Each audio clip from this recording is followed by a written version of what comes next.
consolation vient de Dieu qui a vu ton affliction. Tel est le thème de notre méditation d'aujourd'hui. Que faire lorsque nous sommes affligés à l'extrême? Il n'y a pas de honte à reconnaître que nous avons besoin d'aide, que nous sommes dépassés par ce qui se passe. Paul s'est trouvé dans cet endroit de ténèbres. Ce qui est intéressant, c'est que Paul, de sa hauteur de chrétien mature, et poussé par Dieu dans tout ce qu'il a fait, s'est trouvé dans cet endroit de ténèbres. Il a expérimenté le secours de l'Éternel. Dieu est celui qui console, qui relève. Il vient à ton secours, lève la tête. Dans le texte d'appui, c'est 2 Corinthiens au chapitre 7, les versets 5 à 7. Je lis dans la version Martin. Car après être venu en Macédoine, notre chair n'a eu aucun relâche. Mais nous avons été affligés en toute manière, ayant eu des combats au dehors, des craintes au dedans. Mais Dieu qui console les abattus, nous a consolés par la venue de Tite. Et non seulement par sa venue, mais aussi par la consolation qu'il a reçue de vous. Car il nous a raconté votre grand désir, vos larmes, votre affection ardente envers nous, de sorte que j'en suis extrêmement réjoui.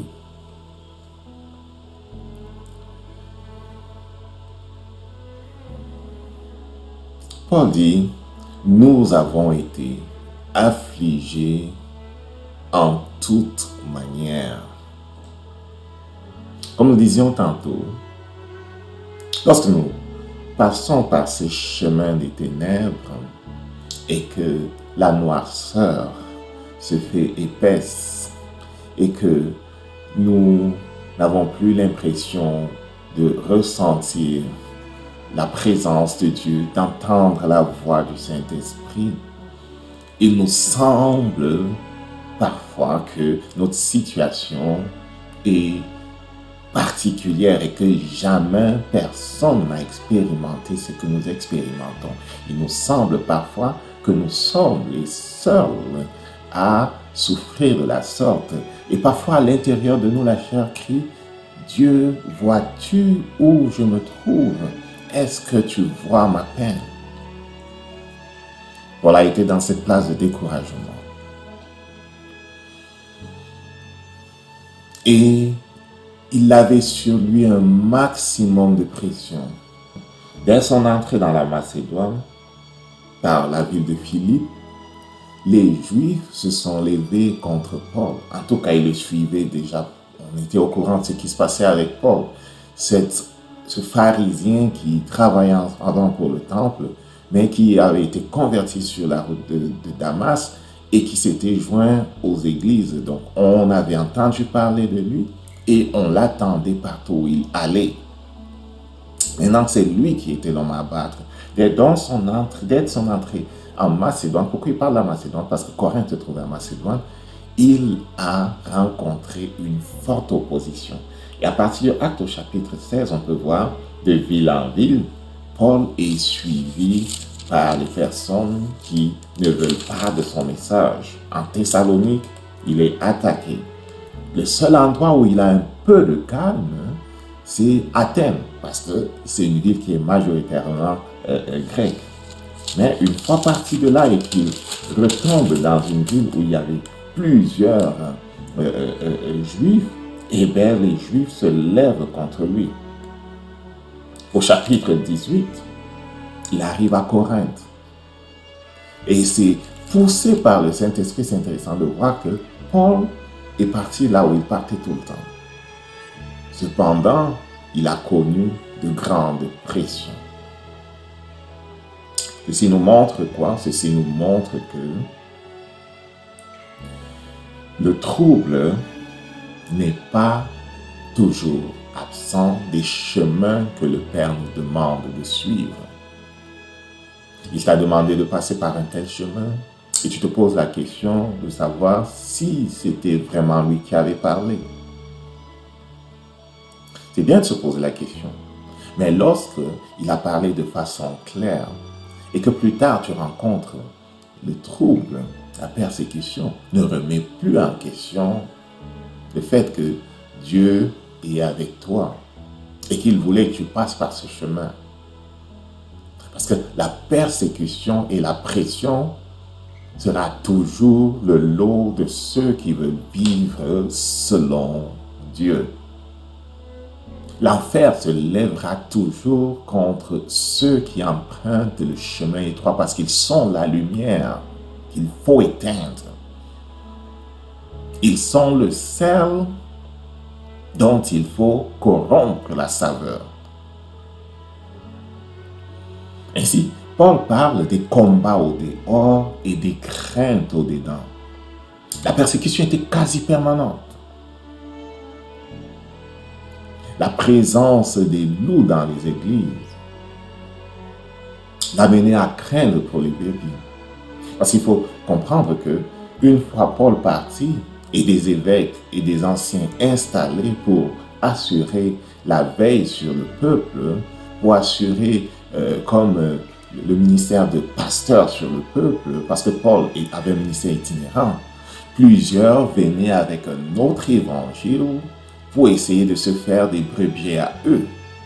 Et on peut le voir dans l'adresse qu'il fait aux anciens de l'église d'Éphèse à Milet, quand il est en route pour Jérusalem, comment il leur dit qu'il sait qu'après son départ, des loups s'infiltreront dans l'église à Éphèse.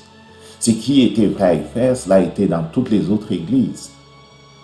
Aux Galates, il leur a posé la question, qu'est-ce qui les a ensorcelés au point où, ayant reçu Christ de la bonne façon, ils aient ensuite abandonné le message de la grâce pour retourner au judaïsme, à la loi. Donc, il avait des craintes au-dedans de lui parce qu'il était un bon berger préoccupé de la santé spirituelle des brebis que le Seigneur lui avait confiées et que lui, il avait dû confier à d'autres surveillants. Et donc, par différentes lettres que nous avons dans le Nouveau Testament, il enseignait, il rappelait les vérités essentielles du christianisme, il exhortait, il encourageait les églises à demeurer attachées à l'évangile de notre Seigneur. Sans levain. C'est après le retour de Tite, qui était porteur de la première lettre de Paul écrite aux Corinthiens, qu'il écrit la deuxième que nous sommes en train d'étudier. Il recherche le cœur des Corinthiens. Il veut les consoler. Parce que sa première lettre, adressant différentes situations qui se trouvaient à Corinthe, avait mis en émoi et dans les pleurs bon nombre des Corinthiens. Paul avait adressé différents sujets. Il y avait de l'immoralité sexuelle, il y avait de l'idolâtrie, il y avait une perte du sens de ce que c'est que l'évangile de Jésus-Christ. Et par sa première lettre que nous avons étudiée déjà, il avait adressé tous ces points et il les avait repris là où nécessaire, il les avait encouragés. Et cette lettre avait amené dans l'Église des pleurs et même de la repentance. Et des titres qui ramènent des nouvelles de son voyage à Corinthe consolent Paul à l'effet, en tout cas, parce qu'il ramène la nouvelle que ils ont entendu ton message, ton appel à la repentance. Ils ont entendu ton message qui les encourage à revenir à l'évangile sans levain, de revenir à Dieu, d'abandonner l'idolâtrie. Plusieurs l'ont entendu, plusieurs se sont repentis. Voilà le message que Titre amène. Ils ont pleuré en lisant que tu étais en peine à cause de ce qui se passait dans leur église. Donc, Titre a ramené des bonnes nouvelles qui sont encourageantes pour Paul. Dieu est véritablement celui qui console les abattus.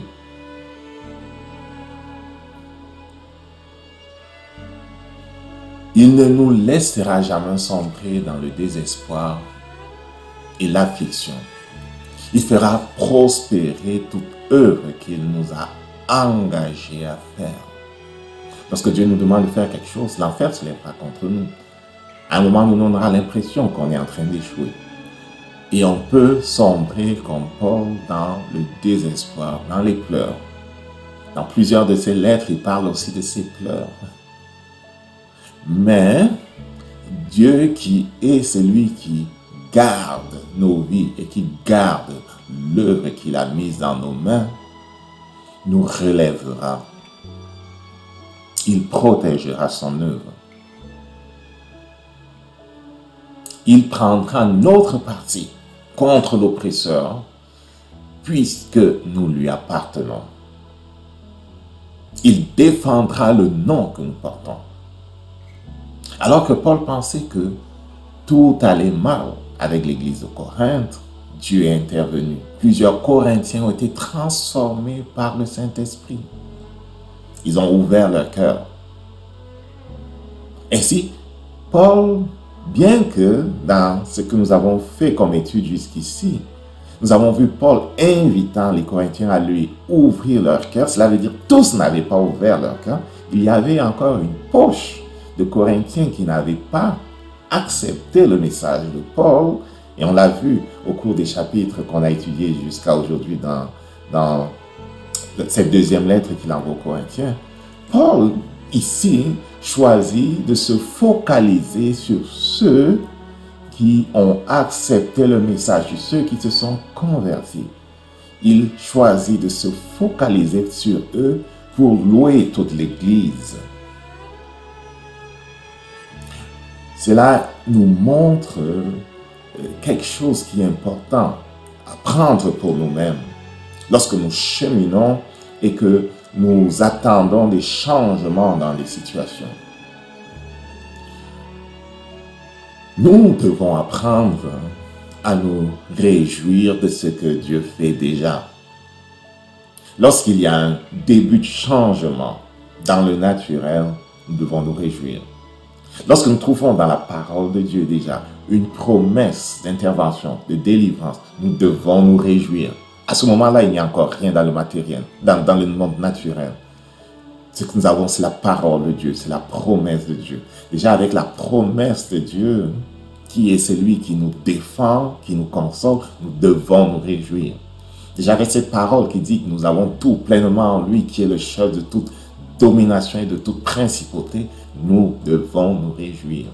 Il y a un temps pour pleurer, il y a un temps pour se lamenter, il y a un temps pour s'inquiéter, mais il y a un temps avec le Saint-Esprit de revenir à la vérité. La vérité, c'est que Jésus nous a précédés sur ces chemins ténébreux. La vérité, c'est que il est notre gloire, il nous relève. La vérité, c'est que nous ne sommes pas maîtres de nos vies. Dieu en est le maître. La vérité, c'est que si nous avons perdu le contrôle, il contrôle parfaitement toutes choses. Et nous pouvons nous réjouir déjà de cela. Si nous sommes à terre et que Satan ricane, Jésus n'est pas à terre. Ses pieds sont sur la tête du serpent. Et nous pouvons, après avoir pleuré et avoir entendu la voix du Saint-Esprit nous dire, souviens-toi de la croix, là où Jésus a dépouillé les principautés, les dominations, nous pouvons nous relever, nous réjouir et nous attendre au salut qui vient de notre Dieu. Lorsque nous agissons de la sorte, nous ouvrons la route à la manifestation de toute la gloire de Dieu, parce qu'il est déterminé à compléter toute œuvre qu'il a commencée dans nos vies. Tu portes son nom. Ceux qui te connaissent appelés de son nom verront la gloire de Dieu dans ta vie, parce qu'il est déterminé à glorifier son nom dans ta vie. Relève donc tes épaules, marche la tête haute. Tu n'es pas un orphelin, tu es fils de Dieu et il est celui qui te relève. Que la paix soit avec toi. Alors que, conduit par le Saint-Esprit, tu recherches dans sa parole ces armes pour ton âme et que tu répands dans sa présence ton cœur et que tu reçois de lui la guérison là où tu as été affligé, l'espérance là où tu ne voyais plus clair et une vision pour la suite. Oui, le secours vient de l'Éternel et c'est toi qui as la victoire. Ce n'est pas fini si tu n'as pas la victoire. Réjouis-toi parce que la victoire est à la porte au nom de Jésus. Pour aller plus loin, je t'invite à lire dans Actes au chapitre 16, à partir du verset 6 jusqu'au verset 10. Prenons le temps, dans ces versets, d'identifier les différentes manières par lesquelles Jésus a conduit Paul et son équipe. Prends le temps de les identifier. Et prenons aussi le temps d'apprendre à reconnaître ces différentes façons dans notre marche au quotidien. Je nous invite aussi à lire le psaume 121, versets 1 à 2. Et encore une invitation à la réflexion. Si nous avons été grandement affligés, je nous encourage par le Saint-Esprit à lever la tête, à poser nos regards vers lui. Il se peut que nous n'ayons pas fini de pleurer, de nous lamenter sur une situation, une perte peut-être. Faisons-le dans sa présence. Ne permettons pas à nos larmes d'éteindre le feu de l'espérance dans nos cœurs. Tournons-nous vers lui. Souvenons-nous de Anne, la mère de Samuel, et penchons nos cœurs devant notre Dieu et recevons de lui la vision pour la suite.